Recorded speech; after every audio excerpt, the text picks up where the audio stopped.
अरे यार काश ही हमार मेहरारू रहत तो एक पर रानी बना के रख, बर्तन ना माजे देती। वही देख रे का गजब माल बा। ई माल हमार रहत तो हम महल में रखती। चल यार पानी पी ले जा। चल हाँ चल। आयो रे माँ। यार तो बड़ा मीठ लगता है। अब पिए तो हूँ। याद है तो पी लेती। अब मीठ लगता है पी ना।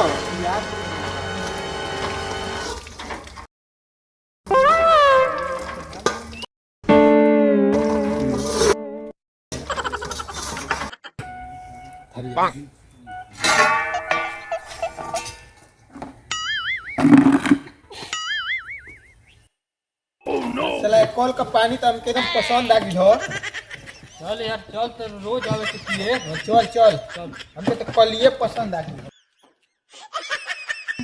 हमारे कलिया का मीठ लगा तो ओकरे कलिया का तीज लगा साला दो गला कमीना साला कुत्ता का निकल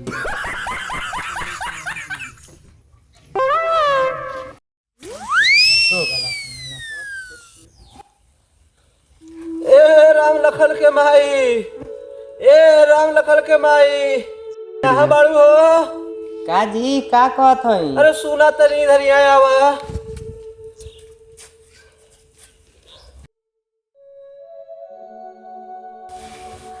देखत है ना बिटिया जवान हो गई बिया, उ लइका वेका बोल ही बोलत बाटल से खूबे। का बिया शादी होई कि ऐसे ही रही बिटिया बा? हाँ हां जी पैसा कौड़ी तो नहीं खे, कैसे बिटिया का बियाह? कहा तनी है ना कि बेटवा राम लखन के भेज दिया कमाए के, और बिटिया के अपने कोनो गरीब परिवार में दे के शादी ब्याह कर देवे के ठीक रही ना।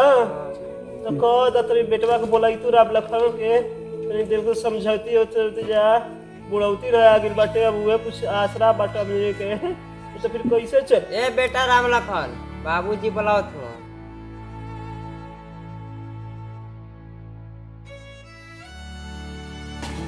का बाबूजी? ए बेटा बैठा तो ऐसे कुछ बात करे के बा। हे बेटा बोला बाबू। बदले बेटा देखत बाटा जाना घर में एगो सयान बिटिया बिया, ओकर बियाह शादी अगर ना हुई, आज के जमाना कुछ गलते न बा, अगर ऊंच नीच कुछ हो जाई एक गरीब परिवार के का बा, एक इज्जते न बा। अगर इज्जत गई तो काम खत्म हो जाई। तो वही से कहते कुछ कमाई धमाई हुई तब ना बिटिया का शादी हुई। हाँ बाबूजी ठीक है कर। तो कुछ सोचे अपने बारे में। बाबूजी बाकी पढ़ाइया छूट गई। अरे बेटा गरीबी इतना पढ़ौली पर सबर पढ़ा दे ना, अब का करवा जा। गरीब देखते बता जाता स्थिति बा। अब स्थिति कौन आ गई हमारा ऊपर जाए का ना। अब अपन से अपन चेतबा जाना ही कमई जाना ही तो कैसे काम चली। हाँ ये राम लखन के माई तू ही बेटवन का समझावा। हाँ ठीक बा माई तू तैयारी कर, हमने का चल तू यार। नहीं बैग झोरा ले ले आवा, नहीं तो ट्रेन छूट जाई, लेट होता। ठीक है लेके आता जल्दी आवा माई। चलो चलो हो बबुआ आ गई।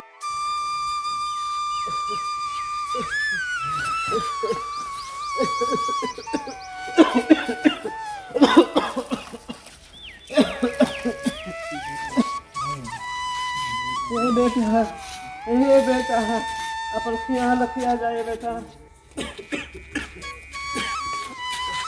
ठीक है माई बाबू अब जाते हैं जा। ठीक है बेटा अपन ख्याल रखिए।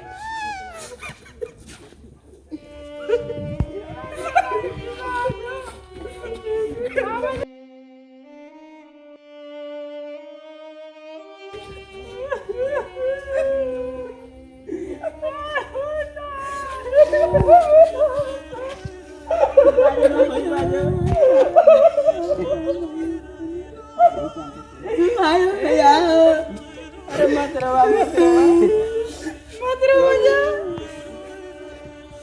अब जाते हैं जा तो बाबू देखा रानी का ख्याल रखिया जा हमने के जाते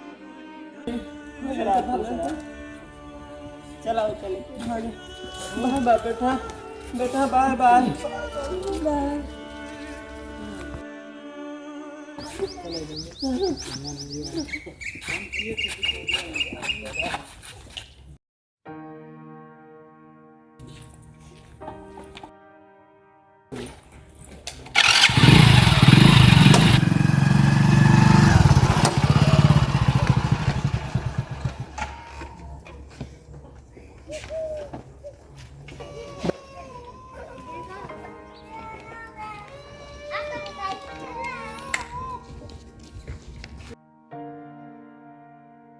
बाबा प्रणाम। बैठेगा बैठेगा बैठेगा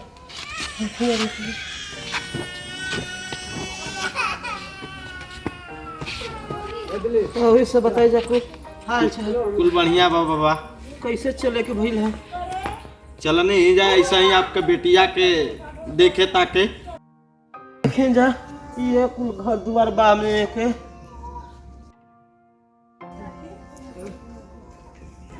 ठीक है बाबा लड़किया के बुलाएं देख ले हल जा। ठीक बा बैठी उठी जा थोड़ा पानी पी जा बुलावा ताड़ी हम ए राम लखन के माई अरे बचिया के तैयार कर ले ले आवा हो कुल पहुना आइल बड़ा बचिया के देखे के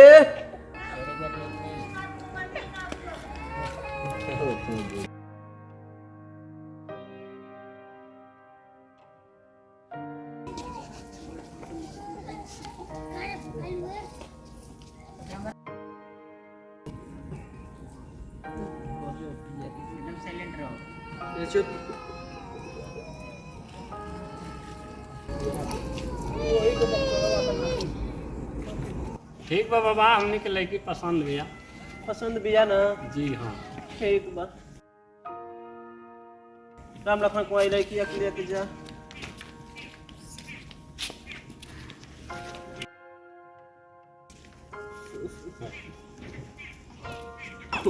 ठीक बा भाई जी आपका लेन देन का बा भाई जी 50,000 रुपया 2 चक्का गाड़ी समझ लें कि शादी सेट बा। भाई जी हम 50,000 रुपया ये गाड़ी कहाँ से दे पाई गरीब आदमी है हम कहाँ से उतना जुगाड़ भाई जी 10,000 रुपया ले ली और शादी कर ली नहीं भाई जी जितना हम कहले बानी उतने ले। ठीक बात हम व्यवस्था करत है आप लोग के ठीक है बाबा चलत नहीं तब ठीक बा चल जा खुश रहिए बढ़िया चल जा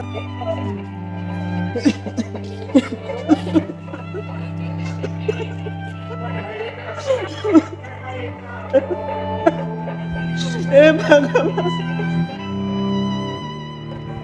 ए भगवान ए गरीब के अगर बेटी दिया तो खूब धन दिया है भगवान अगर धन न दिया तो बेटी मत दिया ए दुनिया में गरीबन के कोनो गुजारा लेके है भगवान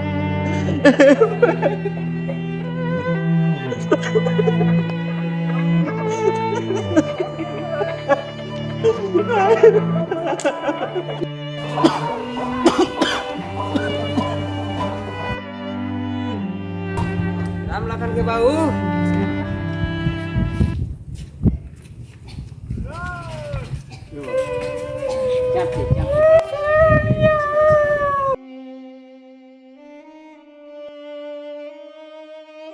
बाबूजी बाबूजी बाबूजी अरे बाबूजी बाबूजी कहाँ हो बाबू बाबू